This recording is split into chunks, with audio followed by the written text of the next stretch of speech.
सरकार किसी इंस्टीट्यूट के लिए जमीन एक्वायर करती है, वो भी नौकरी देने की बात करती है, उसमें उस गांव के बच्चों को शिक्षा मिले। अगर कहीं इंजीनियरिंग कॉलेज बनता है, कहीं मेडिकल कॉलेज बनता है, कहीं अगर कोई बिजली का घर बनाया जाता है, उसमें भी उस इलाके के उस गांव के लोगों को भागीदारी देते हैं। मंडकोला के पास दिल्ली बड़ौदा एक्सप्रेस वे पर धरने में बैठे हुए लोगों का समर्थन करने के लिए इनेलो के अध्यक्ष अभय सिंह चौटाला मंडकोला पहुंचे। उन्होंने लोगों का पूर्ण समर्थन करने के साथ साथ ये भी आश्वासन दिया कि वो इस मामले में स्वयं मुख्यमंत्री से मिलेंगे और उन्हें इस बात के लिए राजी कराएंगे। और इसके साथ साथ उन्होंने लोगों से ये भी कहा कि वो उनके प्रतिनिधि मंडल के साथ स्वयं जाकर माननीय नितिन गडकरी जी से भी मिलेंगे।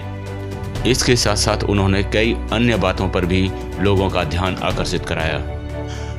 दिल्ली बड़ौदा एक्सप्रेस वे पर धरने में बैठे हुए इन लोगों का समर्थन अन्य राजनीतिक पक्ष के लोगों के साथ साथ किसान आंदोलन से जुड़े नेताओं ने भी किया था।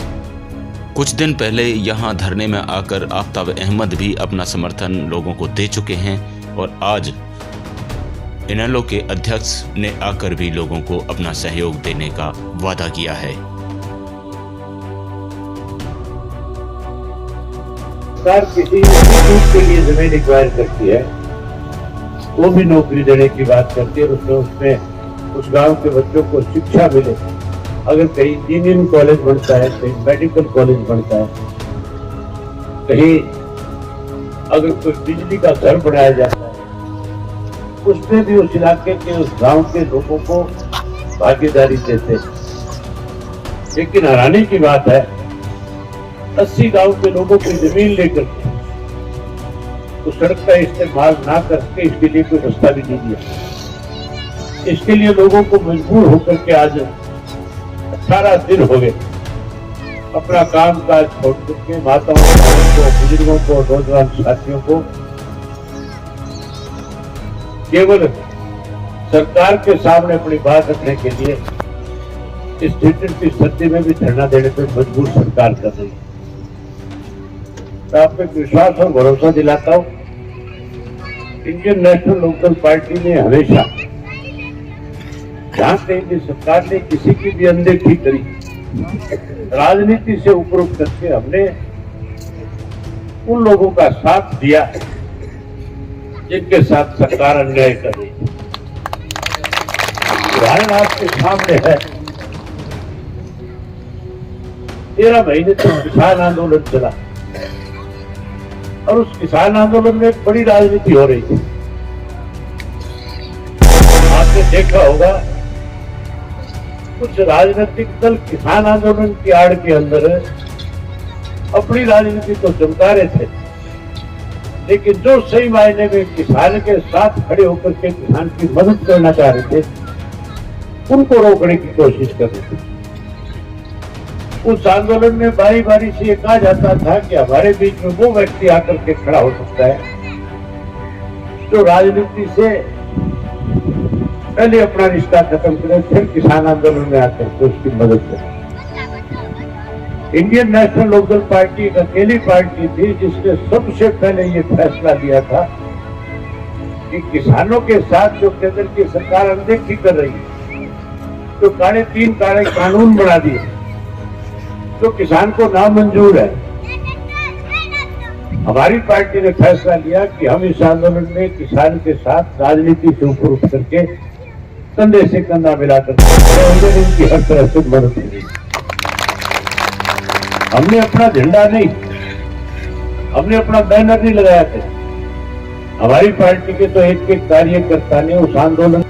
इस धरने के साथ अब चलते हैं देश की अन्य खबरों की तरफ। राजस्थान से परीक्षाओं से जुड़ा हुआ एक मामला सामने आया है। वहां पर परीक्षाओं के लिए पेपर लीक कर दिया गया है।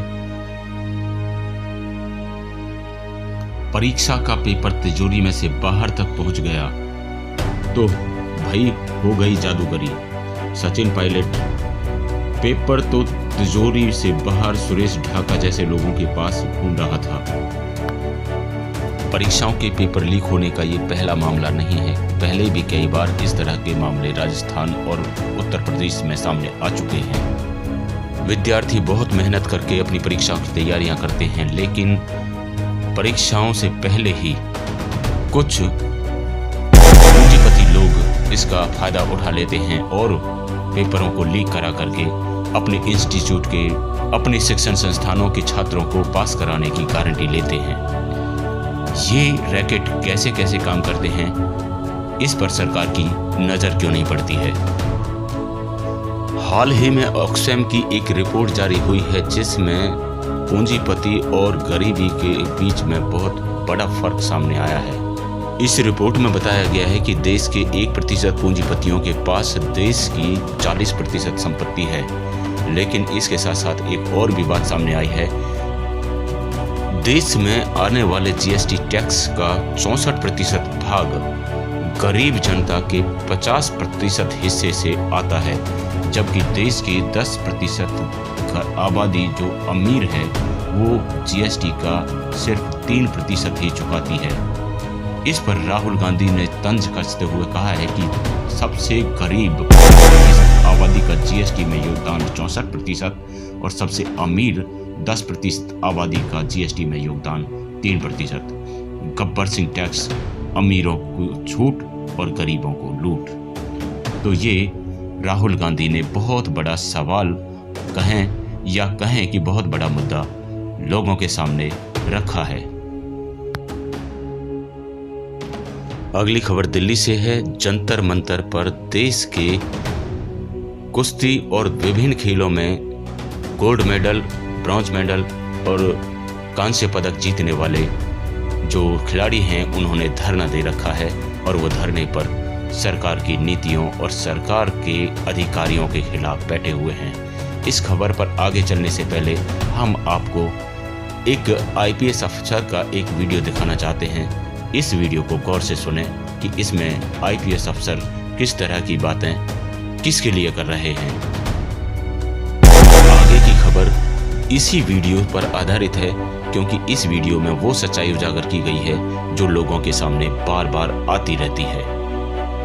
हमारे पार्लियामेंट के अंदर 43% पॉलिटिशियन ऐसे हैं जिनके ऊपर क्रिमिनल चार्जेस हैं और उसमें से 29% ऐसे हैं जिनके ऊपर मर्डर, रेप, फिरौती, ये सारे चार्जेस हैं। और ऐसा नहीं है कि खाली एमपीज ही हैं, हमारे एमएलए भी इसमें पीछे नहीं है। जब मैं 2015 दिल्ली इलेक्शन की बात करूं तो उसमें 70 में से 43 नेता ऐसे जीत के आए थे जिनके ऊपर क्रिमिनल चार्जेस थे। और अगर करंट की बात करें तो 37 एमएलए ऐसे हैं जिनके ऊपर क्रिमिनल चार्जेस हैं। और ये ऐसा नहीं है कि किसी ने आरोप लगा दिया या एफआईआर है, ये वो चार्जेस हैं जो सुप्रीम कोर्ट के अंदर फ्रेम हो चुके हैं।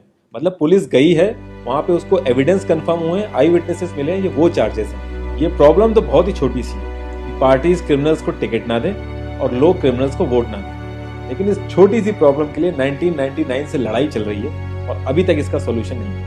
1999 में एसोसिएशन फॉर डेमोक्रेटिक रिफॉर्म, जिसे एडीआर नाम से ज्यादा जानते हैं, उन्होंने जो भी क्रिमिनल्स है पॉलिटिक्स में उनके लिए पीआईएल डाली दिल्ली हाई कोर्ट में, और दिल्ली हाई कोर्ट ने उसको एक्सेप्ट भी कर दिया। जब दिल्ली हाई कोर्ट ने ये पीआईएल एक्सेप्ट की थी तो ये चीज वहीं खत्म हो गई थी। ये जो नेता जिन्हें हम जिता के लाते हैं ना, ये सब लोगों ने मिलके उस पीआईएल के अगेंस्ट में सुप्रीम कोर्ट में अपील करी। जब सुप्रीम कोर्ट से भी इनकी अपील खारिज हो गई तो हमें वो देखने को मिला जो हमने कभी नहीं देखा था। ये सारी पार्टियां एक हो गई। जब हमारे देश की सिक्योरिटी की बात आती है, उरी अटैक हो गया, बालाकोट हो गया या हमले वाली सिचुएशन बनती है, तब भी ये पार्टियां एक नहीं होती। लेकिन इस चीज़ के लिए ये सारी पार्टियां एक हो गई और ये सारी चीज़ें एक ही जगह आके फंस जाती हैं। इंडिया के कानून के हिसाब से जब तक किसी भी आदमी के ऊपर फाइनल जजमेंट नहीं आता तब तक वो बेकसूर है और उसी चीज़ का फायदा उठाता है। अगर कोई आईएएस पीसीएस की तैयारी कर रहा है और उसके ऊपर क्रिमिनल चार्जेस हैं तो उसे ऑफर लेटर नहीं मिलेगा। यहाँ तक कि क्लर्क की जॉब के लिए उसको दिक्कत आ जाएगी। लाखों कैदी ऐसे हैं जिन पर अभी जजमेंट नहीं आया, जो अंडर ट्रायल है, उनको जेल में डाल रखा है। तो ये सारी चीज़ें जो एप्लीकेबल होती हैं सिर्फ पॉलिटिशियंस के लिए होती हैं, बाकी किसी के लिए।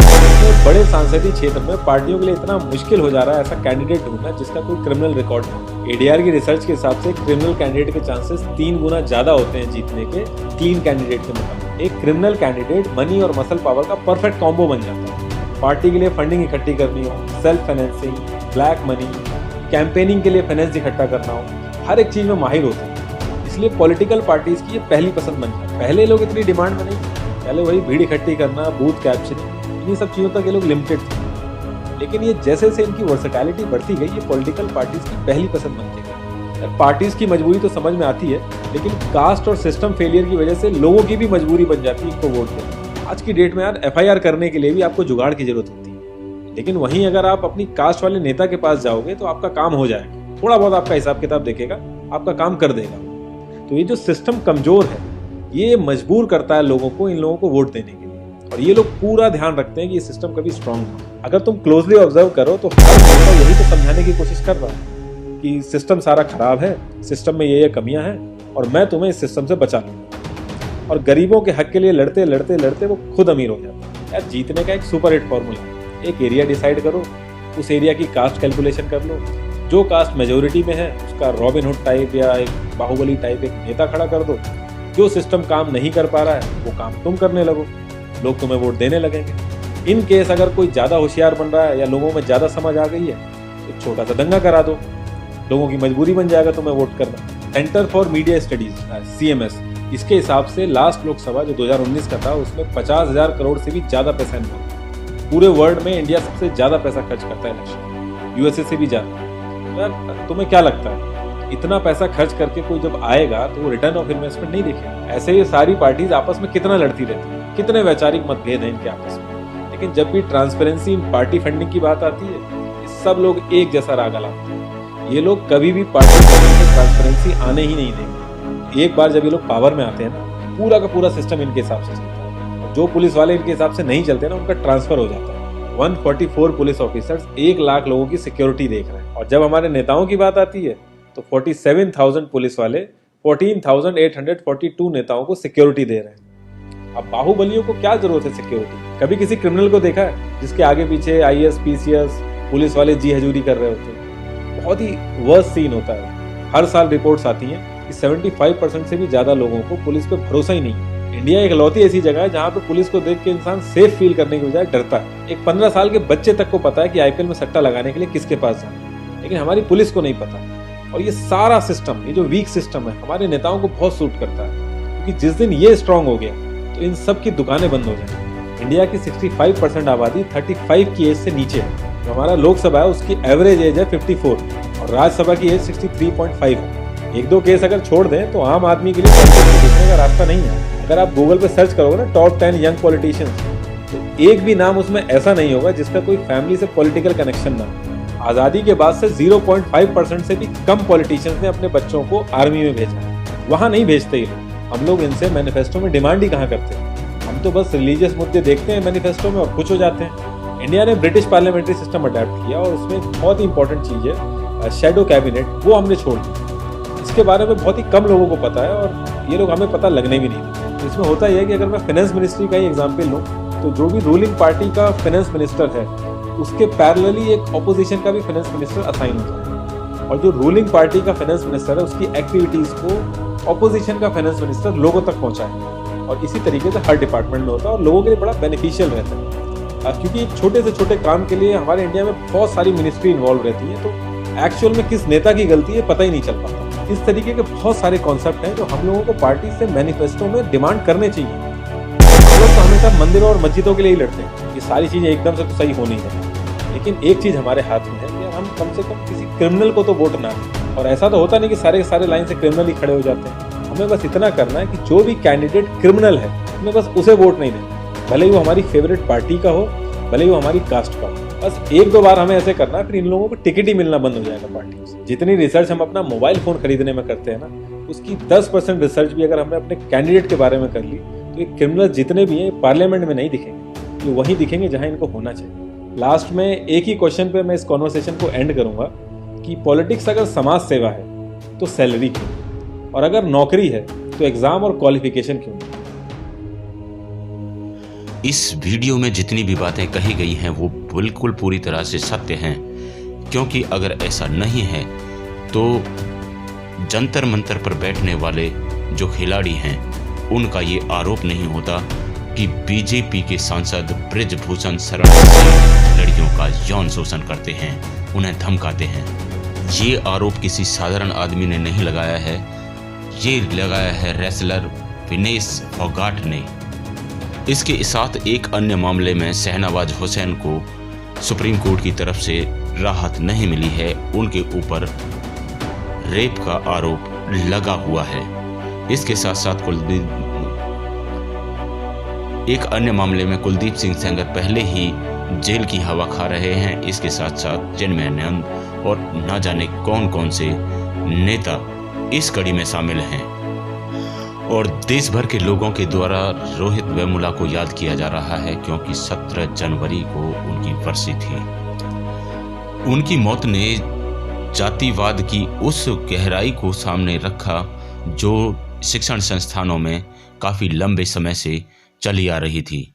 शिक्षण संस्थानों में बैठे हुए लोग अपनी जातिवादी मानसिकता के जरिए छात्रों का जीवन बर्बाद करते हैं और जो मेहनती छात्र होते हैं, जो कुछ कर गुजरने की हौसला रखते हैं, जो दलित शोषित वंचित तबके से आते हैं, उन्हें इतना प्रताड़ित किया जाता है कि उन्हें अपने जीवन में कोई लक्ष्य दिखाई नहीं देता और वो अपने गले में फांसी का फंदा डाल करके अपने आप को मौत के हवाले कर देते हैं। ये कहानी आज की नई नहीं है, बल्कि बहुत पुरानी है। द्रोणाचार्य के समय में भी ऐसा ही हुआ था। रमेश लिखते हैं, आज के जातिवादी द्रोणाचार्य जंगल में नहीं, स्कूल कॉलेजों विश्वविद्यालयों में बैठे हैं, जो पढ़ाई में तेज बहुजन बच्चों का अंगूठा नहीं लेकिन एग्जाम में मार्क्स काट के भविष्य बर्बाद करते हैं। ऐसे जातिवादी द्रोणाचार्य से बहुजन बच्चों की शिक्षा बचाने के लिए एकजुट होकर लड़ें। तो ये शिक्षण संस्थानों के अंदर जातिवाद को बयां करने वाला उनका कथन है। साथियों, अगर अभी तक आपने इस चैनल को सब्सक्राइब नहीं किया है तो इसे सब्सक्राइब करें, वीडियो को लाइक करें और शेयर जरूर करें ताकि सभी लोगों तक हमारी आवाज़ पहुंच सके। धन्यवाद।